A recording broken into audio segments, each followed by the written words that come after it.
So hello guys and welcome back to another video. आज चाहिँ अस्ति भनेको जस्तै टाइगर हिल एकदमै आउन मन लागिरहेको थियो है. सो फाइनली आज हामी टाइगर हिल पनि आयो र आज हामी हिँडेर चाहिँ आएन, गाडीमा चाहिँ आयो है, किनभने टाइम पनि एकदमै लेट भइरहेको थियो अनि केटाहरू पनि जान्छु चाहिँ भन्दै थियो. हामी खासै 10 जना जस्तो जानेवाला थियो हो. लास्टमा अब त्यही भयो सबैको काम भएर, तर हामी फाइनली अहिले 4 जना छ. अहिले एकछिनमा देखाउँछु है को आएको छ. हामी अनि 4 जना चाहिँ आइरहेको छ, तर 2 बजी 3 बजीतिर हिँडेको होला. त्यही भएर चाहिँ हामी अब हिँड्यो भने त अलिकति टाइम लाग्छ भनेर चाहिँ हामी गाडीमा आयो हो. सो यहाँ आउँदा चाहिँ अहिले त्यो हुन्छ नि क्या, पुरानो मेमोरिजहरू, किनभने हामी पहिला न्यु इयर पनि यहीँ मनाउँथ्यो नि त, टाइगर हिलमै. अन्त एभ्री न्यु इयर झन्डै 2-3 पल्ट चाहिँ हामी स्कुलहरू पढ्दा चाहिँ न्यु इयर मनाउनु चाहिँ यहाँ आउँथ्यो. अनि रातभरि हामी चाहिँ आगो तापेर हुन्छ नि क्या, अब बेसी ग्रुप पनि हुँदैन, 2टा ग्रुपहरू चाहिँ हुन्थ्यो होला. अन्त अहिले चेक गर्नुहोस् होला, भ्यू पनि यति दामी भइरहेको छ है, वेदर पनि दामी. भर्खर हामी चाहिँ यहाँ तल पोइन्टमा उत्रेर यहाँदेखि ओह्रालो अहिले यो बाटो भएर चाहिँ जाँदैछ हो. सो त्यही हो, हामी चाहिँ अब टायरहरू लिएर काठहरू घरबाटै लान्थ्यो अनि डेक्चीहरू लगेर है पिकनिक जस्तै गर्थ्यो. तर होल नाइट 31st बसेर बेलुका ह्याप्पी न्यु इयर भनेर है बिहान सिधै मन्दिर गएर चाहिँ अनि त्यसरी मनाउँथ्यौँ हामीले चाहिँ अब न्यु इयर.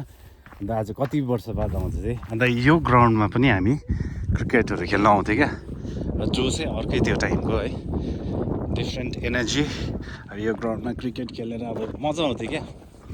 सो सायद म अहिले त्यसै 15 इयर्स भन्दा पनि ज्यादा भइसक्यो होला आएकै थिइनँ म अब. तर आज फाइनली आएँ है, एकदमै मजा आइरहेको छ. हावा पनि मजाले चलिरहेको छ है, भ्यू पनि दामी. अब हुनु त दार्जिलिङभन्दा कति पनि टाढो छैन, तर अब त्यो एलिभेसनले गर्दा पनि यहाँको त्यो ल्यान्डस्केपै डिफ्रेन्ट हुन्छ नि क्या, ट्रिजहरूदेखि लिएर यो इभन दिस ग्रास हुन्छ नि क्या, लुक्स भेरी ब्युटिफुल है. र हामी त्यो बाटो भएर चाहिँ यहाँबाट अहिले यो उकालो जान आँटेको छ हामी है. अनि जाडो चाहिँ जाडो छ, हावा चल्दैछ है. त्यो हुन्छ नि क्या, अब पहिलातिर आएको जग्गाहरू फेरि आउँदा चाहिँ त्यो एकदमै मजा आउँदो रहेछ, नस्टाल्जिक खालको फिलिङ हुन्छ नि. तर यो उकालो चाहिँ स्पिड हिँड्छ.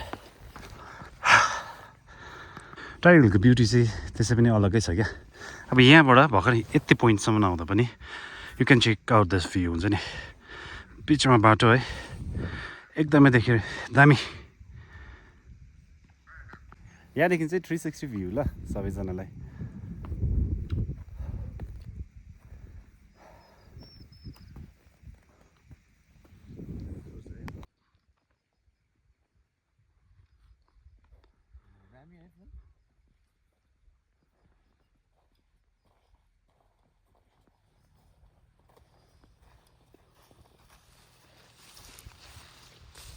हामी यहाँ आइपुगेर चाहिँ यहाँदेखि चाहिँ बाटो पहिला चाहिँ थियो, देख्थ्यो हो, अहिले चाहिँ देख्दैन रहेछ. सो यहाँबाट चाहिँ सानोहरू बाटो रहेछ, यही जस्तो लाग्यो मलाई चाहिँ बाटो होइन. अनि यहाँबाट नै म चाहिँ हिँड्नु कोसिस गर्दैछु हो, तर बाटो चाहिँ यही जस्तो लाग्यो मलाई. किनभने आजकल पहिलाको जस्तो त्यो कमर्सियल खालको छैन नि त हो. अनि कमर्सियल नभएर चाहिँ अलिकति नेचर पनि एकदमै ब्युटिफुल देख्दैछ अहिले चाहिँ है. अनि त्यही भएर बाटो चाहिँ नदेखेको होला हामीले, बट केही छैन. फेरि एउटा अझै एउटा पोइन्ट आएँ जहाँबाट चाहिँ दामी भ्यू देख्दैछ यहाँबाट. You can check this out, it's looking very beautiful है. यहाँको चाहिँ अब त्यो अर्कै खालको वर्ड हुन्छ नि त, त्यही सन्दकपू खालको क्या हो. सन्दकपुर भन्दिनँ, यो कुकुर रहेछ कि, म चाहिँ तर्सिदिएँ एकछिन. यहाँ पर चाहिँ हाम्रो दार्जिलिङ है, दार्जिलिङ यहाँ पर रहेछ. त्यहाँदेखि यो माथि जिआरडीहरू होला. कञ्चनजङ्घा चाहिँ एकछिनै फोकसै भएन. ओके, यो चाहिँ भयो दार्जिलिङ. यहाँ माथि चाहिँ कञ्चनजङ्घा देख्थ्यो, तर अहिले विन्टरले गर्दा देखेको छैन है. यो जलपाडा एरिया. अनि लेबुङ चाहिँ त्यहाँनिर छ, यहाँनिर लेबुङ ग्राउन्ड पनि देख्दो रहेछ. रहेछ हौ तिमीहरू सबैजनालाई नि हामी पहिला जुन चाहिँ पिकनिक आउँथ्यो भने नि क्या स्पट, त्यही देखाइदिउँ भनेको कि त्यो जग्गा पाउँदै पाएन हौ.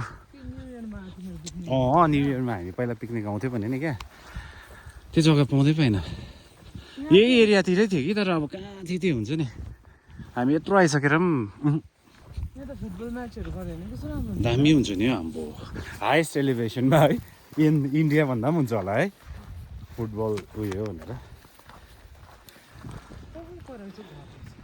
त्यो स्टाफ क्वार्टर जस्तो लाग्यो मलाई हामी चाहिँ पहिला जुन चाहिँ त्यो पिकनिक स्पट भन्यो नि क्या त्यहाँनिर चाहिँ अब एभ्री इयर जस्तो आउँथ्यो नि त अन्त भोलिपल्ट चाहिँ हामी त्यो घर गयो होइन त्यो यहाँ परको देख्दैछ नि घर क्या त्यो घर गयो कि अन्त हामीले चाहिँ पानी चाहिएको थियो नि त अन्त पानी थिएन अन्त पानी दिनुहोस् न भनेर गयो हो अन्त नानीहरू चाहिँ रातभरि बसेको अरे नि त हामीले चाहिँ अन्त रातभरि बस्यो त हामी भन्यो नि त कि ला झऱ्यो मेरो उयो अन्त रातभरि बस्यो भन्यो नि त कि त्यो चाहिँ कहाँ बसेको थियो अरे ऊ परको त्यो ढुङ्गा छ नि त्यो ढुङ्गाको मुनिपट्टि बसेको थियो अरे नि त कि ला नानी तिमीहरू त चित्तुमा बस्ने जग्गामा बसेस् त अरे त्यहाँदेखि त्यो चाहिँ चितुको डेनमा त बस्दैन बट त्यो त्यसको हाइडिङ प्लेस अब त्यो घर जस्तै होला नि त होइन त्यहीँ बस्छ अरे नि त चितुमा चाहिँ होइन त्यहाँदेखि चाहिँ हामी आउनु छोडेको त नभए चाहिँ हामी चाहिँ अब एभ्री इयर त्यही ढुङ्गाको मुनि बस्थ्यो टायरहरू लिएर आउँथ्यो होइन चलाउँथ्यो मजा आउँथ्यो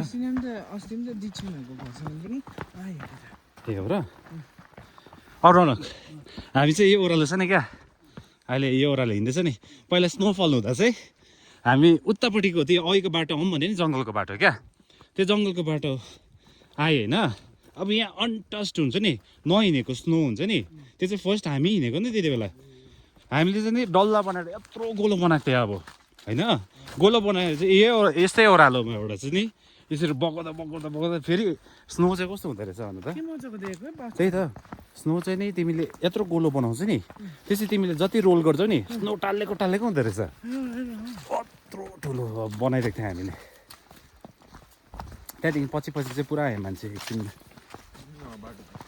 अब हामी फाइनली बाटो पनि पुग्यो है मैले खासै तपाईँहरूलाई त्यही पिकनिक स्पट देखाउँछु भने पिकनिक स्पट भरे सरी हामी जुन चाहिँ जग्गामा चाहिँ न्यु इयरमा मनाउँथ्यो भनेर स्पट देखाउँ भनेको त्यो जग्गा चाहिँ भेटाइन नि त अनि अब नेक्स्ट टाइम अब कहिले फेरि आयो भने चाहिँ एकदम खोजेर चाहिँ म देखाउँछु तपाईँहरूलाई एकदमै दामी थियो जग्गा तर बट अलिक रिस्की पनि थियो रहेछ हामीले त्यो टाइममा चाहिँ यादै भएन नि त अन्त अहिले फाइनली रोड आयो है अब यहाँ रोडदेखि चाहिँ हामी हिँड्दै जाने अघि चाहिँ गाडीमा आएको थियो अब किनभने कति बजी अहिले 4 बजी नि है 4 पनि बज्यो किनभने अहिले विन्टर्स भएर 5 बजीतिर त अँध्यारो पनि हुन्छ है भालु चितुवाहरू सबै निस्किन्छ अरे सो अलिकति केयरफुल भएर नै आउनुपर्ने रहेछ है यो टाइममा चाहिँ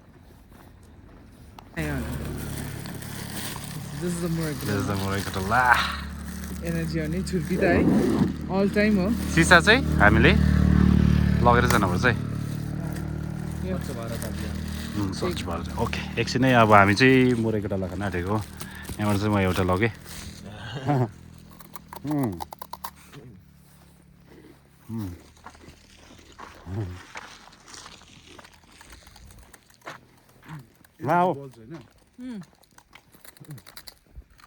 हामी एकछिन उयो तल बस्छौँ हो उयो तल धारा छ हो छ कि छैन तर जाउँ न हामी अब हाफ एन आवरमा त पुग्छ पनि होला नि त ओह्रालो त अब सजिलो पनि छ अनि चौतारीमा एकछिन बसौँ हो त्यहाँदेखि चाहिँ गएको ल यहाँ भर्खर हामीले डियर पनि देख्यो हो मैले भर्खर मृग पनि देखिहालेँ हो तर्साइदिएँ मैले एकछिन साथीहरूलाई सबैलाई तर्साइदिएको थिएँ हो सबैजना तर्सेँ अहिले मैले गाली खाँदैछु सबैकोबाट अहिले चाहिँ भर्खरै हामी जोर्डनमा आइपुग्यो अनि घर जानुभन्दा चाहिँ ठिकै मैले गुम्बा देखेँ अस्ति लास्ट टाइम पनि आएको थिएँ है अनि हामी चाहिँ यहाँ गुम्बा आइरहेको छ खै हेलो भन्देऊ न गुम्बा आइपुग्यो है अनि म लास्ट टाइम मेरो गुम्बामै भएको थिएँ यही गुम्बामा पूजा है हेर्नु सक्नुहुन्छ यति दामी बनाएको छ एकदमै सनसेट पनि हुँदैछ है यहाँ पर थाक्नु चाहिँ थाक्यो एकदमै स्टिप थियो त्यो भएर अलिकति थाक्नु चाहिँ थाक्यो है कस्तो मजाको छ है हेलो खै हेलो गरिदिएको हात मिलाएको खै हेलो के हो तिम्रो नाम ए सला